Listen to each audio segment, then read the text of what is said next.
Hello, നമസ്കാരം. Actually ഞാനിങ്ങനെ movie reviews ഒന്നും ഇതുവരെ ചെയ്തിട്ടില്ല. ബട്ട് ഇത് ചെയ്യണം തോന്നിയിട്ടുണ്ട്. കാരണം പൃഥ്വിരാജിൻ്റെ ഒരു സ്റ്റേറ്റ്മെൻ്റാണ്.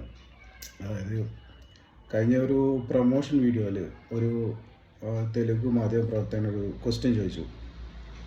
അതായത് മലയാള ഫിലിം ഇൻഡസ്ട്രിയിൽ ബിഗ് ബജറ്റ് ചിത്രങ്ങളൊന്നും സാധാരണ നിർമ്മിക്കാറില്ലല്ലോ.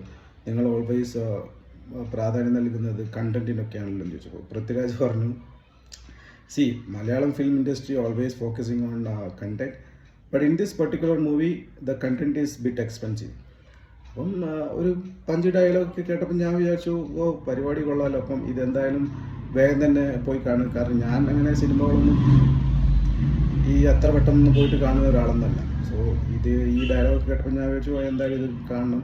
കാരണം ലൂസിഫർ തന്ന ഒരു ഫീൽ ഗുഡ് ഫാക്ടർ ഉണ്ടായിരുന്നല്ലോ. അപ്പം അതിൻ്റെ ഒരു സീക്വലാണല്ലോ ഈ സിനിമ. അപ്പോൾ പോയി കാണാമെന്ന് വിചാരിച്ചു.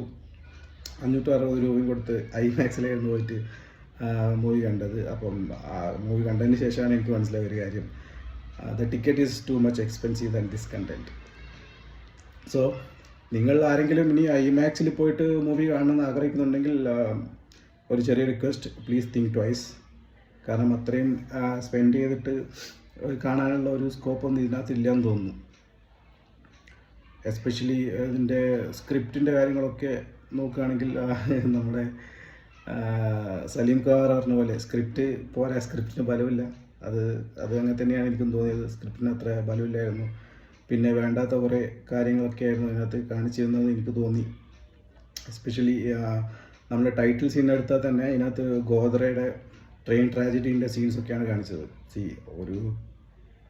ഒരു നല്ലൊരു മൂവീൻ്റെ ഒരു സെക്കൻഡ് സീക്വൽ വരുമ്പം ഞാൻ വിചാരിച്ചത് എന്താണെന്ന് വെച്ചാൽ ലൂസിഫറിൻ്റെ കുറച്ച് അബ്സ്ട്രാക്റ്റഡ് വീഡിയോസോ പിന്നെ അതിൻ്റെ കുറച്ച് പഞ്ച് ഡയലോഗുകളൊക്കെ വെച്ച് കാണിക്കുമായിരുന്നെങ്കിൽ കുറച്ചും കൂടി ഒരു രസമുണ്ടായിരുന്നു എന്ന് തോന്നി കാണുമ്പോൾ. പിന്നെ വയലൻസ്, തുടക്കത്തിൽ തന്നെ വയലൻസ്, ഗർഭിണീനൊക്കെ റേപ്പ് ചെയ്യുന്ന സീനൊക്കെ കുറച്ച് ഇറിറ്റേറ്റിംഗ് ആയിട്ട് തോന്നി കണ്ടപ്പോൾ. പിന്നെ ഒരു കാര്യം എനിക്ക് തോന്നിയ ഡ്രോബാക്ക് എന്ന് പറയുമ്പോൾ നമ്മുടെ സയ്യിദ് മസൂദിൻ്റെ ഒരു ലൈഫ് ഹിസ്റ്ററി അതിനകത്ത് നല്ലോണം കാണിക്കുന്നുണ്ട്. അപ്പം ലൂസിഫർ മൂവിയിൽ അതായത് പൃഥ്വിരാജിൻ്റെ ക്യാരക്ടറിന് അത്ര വലിയ പ്രാധാന്യമൊന്നും ഇല്ലായിരുന്നു. മോഹൻലാലിൻ്റെ ഒരു ഷാഡോ ആയിരുന്നു. മേ ബി അറിയില്ല, ചിലപ്പം അതുകൊണ്ടായിരിക്കും. കാരണം ചിലപ്പം മുരളി ഗോപിനോട് പൃഥ്വിരാജ് പറഞ്ഞിട്ടുണ്ടാവും, ആണാ ലാസ്റ്റ് മൂവിയിൽ എനിക്കാകെ 2 ഡയലോഗ് കിട്ടിയിട്ടുള്ളൂ, ഒന്ന് ഖുദാഫിസും ഹോ ജായേഗ. അപ്പം ഈ മൂവിയിലെങ്കിലും എനിക്ക് കുറച്ചൊരു സീൻസ് തരണം എന്നൊക്കെ പറഞ്ഞിട്ടുണ്ടാവും. മേ ബി അതുകൊണ്ടായിരിക്കും. പക്ഷേ എന്തായാലും അത് അത്ര റെലവൻ്റ് ആയിട്ട് തോന്നിയില്ല. പിന്നെ മൂവി ഓവറോൾ കാണാൻ മോശമില്ലായിരുന്നു. ഒരു ആദ്യത്തെ 30-40 മിനിറ്റ്സൊക്കെ നല്ല ഇമ്പാക്റ്റ് ഉണ്ടായിരുന്നു. ഒരു ഹോളിവുഡ് മൂവിയൊക്കെ കാണുന്ന ഒരു ഫീലൊക്കെ ഉണ്ടായിരുന്നു. പിന്നെ എവിടെയോ അതിൻ്റെ ഒരു എനിക്ക് തോന്നുന്നു പൃഥ്വിരാജിൻ്റെ അതിൻ്റെ ഒരു കോൺസെൻട്രേഷൻ പോയി എന്ന് തോന്നുന്നു. പിന്നെ അത്ര ഒരു ഇമ്പാക്റ്റ് ഉണ്ടായത് തോന്നിയില്ല. എസ്പെഷ്യലി കുറച്ച് കാര്യങ്ങൾ ഇവർ സംസാരിച്ചല്ലോ, കേരള പൊളിറ്റിക്സിനെ പറ്റിയിട്ട്. പിന്നെ ASM എന്ന് പറഞ്ഞ പാർട്ടിയും IUF പാർട്ടിയും തമ്മിലുള്ള അലയൻസ്, അത് ഇന്നത്തെ കേരളത്തിൻ്റെ രാഷ്ട്രീയ സാഹചര്യം വെച്ച് നോക്കുമ്പോൾ അതൊക്കെ ഒരു റിലേറ്റഡ് ആയിട്ടുള്ള ഒരു ടോപ്പിക്കാണെന്ന് തോന്നിയില്ല. യാഥാർത്ഥ്യത്തോടധികം ഉൾക്കൊള്ളുന്ന ഒരു സ്ക്രിപ്റ്റ് അല്ലാന്ന് എനിക്ക് തോന്നിയത്. പിന്നെ നമ്മൾ എമ്പുരാൻ എന്ന് പറഞ്ഞ ഒരു മാസ് മൂവിയാണല്ലോ കാണാൻ പോയത് ആക്ച്വലി. അപ്പോൾ അതിനകത്ത് ഖുറേഷി അബ്രഹാമും കബൂക്കയും തമ്മിലുള്ള എന്താണ് കോൺഫ്ലിക്റ്റ് എന്നൊന്നും ശരിക്കും കാണിക്കുന്നില്ല. അല്ലെങ്കിൽ കബൂക്കയുടെ ആക്ടിവിറ്റീസ് എന്തൊക്കെയാണ്, ഈ ഡ്രഗിൻ്റെ സോഴ്സ് എവിടെയാണ്, ഈ ഡ്രഗിൻ്റെ സപ്ലൈ എങ്ങനെയാണ്, ഇങ്ങനെയുള്ള കുറച്ച് കാര്യങ്ങളൊക്കെ കാണിച്ചിട്ടുണ്ടെങ്കിൽ കുറച്ചും കൂടി ഇൻട്രസ്റ്റിംഗ് ആയിരിക്കും എന്ന് തോന്നിയിരുന്നു.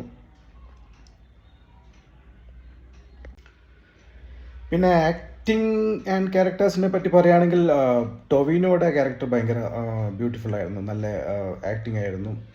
പിന്നെ as always Mohanlal screen presence, dialogues നല്ല അടിപൊളി സംഭവമായിരുന്നു. കാണാൻ നല്ല ഒരു ഇമ്പാക്റ്റ് ഉണ്ടായിരുന്നു. മഞ്ജു വാര്യർ അതുപോലെ തന്നെ. പിന്നെ ഗോവർദ്ധൻ്റെ ക്യാരക്ടർ, അങ്ങനെയുള്ള കുറച്ച് പോസിറ്റീവ്സ് ഉണ്ട് ഈ സിനിമയിൽ. അത് നമ്മൾ കാണാണ്ടിരിക്കാൻ പറ്റില്ല. സോ ഫിലിം എന്തായാലും കാണാം. ഫിലിം ഞാൻ പറഞ്ഞ പോലെ ഐമാക്സിലൊന്നും പോയിട്ട് കാണാനുള്ള സ്കോപ്പൊന്നുമില്ല. ബട്ട് സാധാരണ നോർമൽ തിയേറ്ററിൽ ഒരു 1 ടൈം വാച്ച് എന്നുള്ള രീതിയിൽ കാണാം. അതാണ് എൻ്റെ ഒരു അഭിപ്രായം. പിന്നെ ഇതിൻ്റെ പൊളിറ്റിക്സിനെ പറ്റി സംസാരിക്കുകയാണെങ്കിൽ ഇതിൻ്റെ പിന്നിൽ ഒരു ഭയങ്കരമായ ഒരു പൊളിറ്റിക്കൽ പ്രൊപ്പഗണ്ട ഉണ്ട് എന്നാണ് ഞാൻ മനസ്സിലാക്കിയത്. ബട്ട് അതിനെ പറ്റിയിട്ട് സംസാരിക്കാനുള്ള സപ്പോർട്ടോ സ്കോപ്പോ ഒന്നും എനിക്കില്ല. നിങ്ങൾ സപ്പോർട്ട് ചെയ്യുകയാണെങ്കിൽ നെക്സ്റ്റ് വീഡിയോയിൽ ഞാൻ സംസാരിക്കാം. So please hit the subscribe button right now. Will see you in the next video. Thank U.